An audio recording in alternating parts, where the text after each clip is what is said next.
सुबह पंजाब में लाहौर से पेशावर जाने वाले मोटरवे पर वाक़ ज़िला चकवाल 1000 साल पुराने खूबसूरत और तारीख़ी मकामात का अमीन है। ये ज़िला इंतहाई ज़रख़ेज़ होने के साथ साथ पहाड़ी इलाकों पर मुश्तमिल एक बारानी इलाका है। चकवाल पाकिस्तान आर्मी और एयरफोर्स का मरकज़ी रिक्रूटिंग एरिया भी है। इसी के साथ मुकामी अफराद के पेशों में काश्तकारी, कानकुनी, पोल्ट्री और ट्रांसपोर्ट भी शामिल हैं। ज़िले को इंतज़ामी तौर पर 3 सब डिवीज़न्स चकवाल, तलागंग और चवां सैयदा शाह, एक सब तहसील कलर कहार, 23 तालुके और 198 पटवार सर्कल्स में तकसीम किया गया है। चकवाल को आसार कदीम और तारीख़ी मकामात के हवाले से भी ख़ास अहमियत हासिल है। 1000 साल पुरानी मुग़ल बादशाहों और सूफिया कराम की यादगारों के अलावा हिंदुओं के मुक़द्दस तरीन मकामात देवता शिव महाराज के आंसुओं का तालाब और कतकशा कटास के मंदिर भी यहीं वाक़ हैं। रिवायत है कि जब देवता शिव महाराज की बीवी सती इस दुनिया से रुखसत हुई तो देवता गम से बेकाबू होकर इस तरह रोया कि इसकी आंखों से ना रुकने वाले आंसू जारी हो गए, जिनसे धरती पर 2 तालाब वजूद में आए। एक तो अजमेर के नज़दीक पुष्कर का तालाब था और दूसरा ज़िला चकवाल के कोहिस्तान नमक में कतकशा के नाम से मकबूल हुआ। वक्त गुजरने और कसरत इस्तेमाल से कतकशा का नाम भी मुख्तसर होकर केटास या केतास बन गया। इसके अलावा इसी ज़िला में पैदा होने वाले मोहना, मनमोहन सिंह और आई के गुजराल, जिनका ताल्लुक गाह और ज़िला जहलुम के एक गांव से है, भारत के वज़ीर आज़म बने। वाज़ेह है कि चकवाल 1985 तक जहलुम की एक तहसील थी। जराइम की रोकथाम के लिए यहाँ 11 पुलिस स्टेशन कायम हैं। मुकामी लोगों के मुताबिक जनरल हेड क्वार्टर के 8 से 10 हाजिर सर्विस जनरल्स और पाक फ़ौज की 60 से 70% अफरादी क़ुव्वत का ताल्लुक चकवाल से है। इन तमाम खुसूसियात के बावजूद ये ज़िला अरसे से डाकुओं की कामयाब सरगर्मियों का मरकज़ बना हुआ है, जिन्हें मुकामी लोगों के मुताबिक मुकामी पुलिस व इंतज़ामी के मुकम्मल मुआवनत हासिल है। तकरीबन ज़िला चकवाल के तक हर गांव के अंदर तक छोटी मोटी डकैतियाँ हो गई, छोटी वारदातें ये तो तकरीबन हर साल के 12 महीने चलती रहती हैं। तकरीबन कोई 2 साल के अंदर अंदर हमारे इस ज़िले के अंदर 4 से 5 तकरीबन बड़ी वारदातें हुई हैं, और ऐसी वारदातें हुई जिससे मतलब पूरा गांव हिल गया हमारे। इतने होता है, मतलब हमारे बहन भाइयों को मारना, उनको करना, मार मूर के सामान ले जाना, बहुत मतलब हुआ है, मतलब जुल्म हमारे साथ हुआ है एक किस्म का।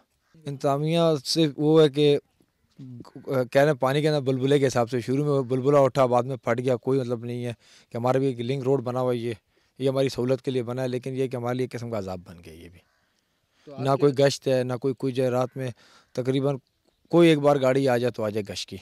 इसके लिए ज़िला नाज़िम को चाहिए, हमारी ज़िले की पुलिस को चाहिए, कोई मतलब गश्त बढ़ावे, कोई मतलब कार्रवाई करे, कोई पकड़ाई करे। लेकिन हमारे सामने तो देखिए पुलिस भी मिली हुई इन कार्रवाइयों के अंदर लाजमी, क्योंकि इतना काम नहीं होता जितना पुलिस करवावे। चकवाल में डाकुओं की सरगर्मियों का असल मरकज़ इसकी यूसी बिलकसर के गांव थोआ बहादुर, बिलकसर और धराबी हैं, जहां कुछ अरसा कबल तकरीबन 50 लाख की कामयाब डकैती पड़ी है। इस वारदात में डाकू एक ही ख़ानदान के 3 घरों की लड़कियों के जहेज़ के सामान को 6 ट्रकों में लाद कर मोटरवे के ज़रिए फ़रार हो गए, जबकि पुलिस ताहाल इस वारदात में टाल मटोल से काम ले रही है। इसके अलावा धराबी में रिटायर्ड और हाजिर सर्विस फौजियों के घर में भी डकैती की एक लर्ज़ाखेज़ वारदात हुई, जिसमें डाकुओं ने बुजुर्ग रिटायर्ड फौजी समेत इसकी बीवी, मासूम पोते पोती पर शदीद तशद्दुद किया और हाजिर सर्विस फौजी बेटे को गोलियां मारी, बट मारकर इसका सर फाड़ दिया और दांत तोड़ दिए। यही सर्दियों का मौसम था और तकरीबन 1 का टाइम था, तो उसके करीब कुछ 10-12 आदमी हमारे घर में घुसे। तो जैसे हमारी अम्मी अभी जैसे ही बाहर निकलने लगी ना, तो वो लोग दरवाज़ा धकेल के अंदर घुस गए। तो जैसे ही ना मारना शुरू कर दिया, वो डंडे उठाए हुए थे हाथों में और असला वसला सब कुछ उठाया हुआ था। भतीजा था मेरा, सिस्टर थी, अम्मी थी, अब्बू थे, इनको मारना पीटना शुरू कर दिया, आगे धमकाना शुरू कर दिया। जैसे ही भाई बाहर निकले तो 7-8 आदमी वो डंडों समेत इन पे आ गए, तो इनको मारना शुरू कर दिया।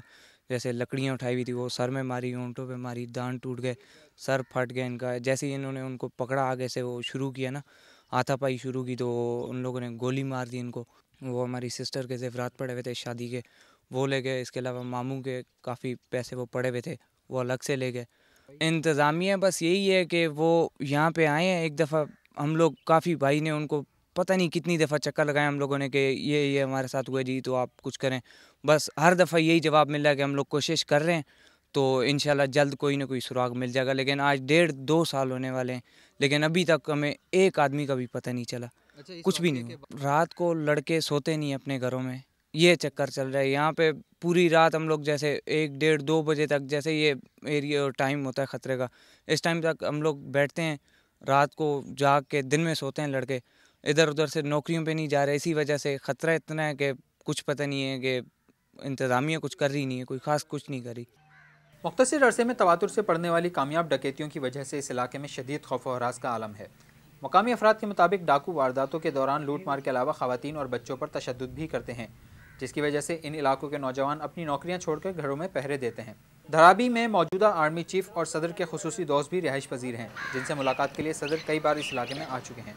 इसके बावजूद इन इलाकों में इस तरह की वारदातें न सिर्फ कई जानिब उंगलियां उठाने पर मजबूर करती हैं, बल्कि हुकूमत पंजाब की पॉलिसियों के नाक़िस होने का सबूत भी फराहम करती हैं। चकवाल के इलाके बिला मुबालगा जन्नत नज़ीर हैं और हुकूमत ने यहाँ पर तरक्याती मंसूबे भी शुरू किए हुए हैं, लेकिन यहाँ के आवाम को जानो माल के हवाले से कुछ खदशात हैं।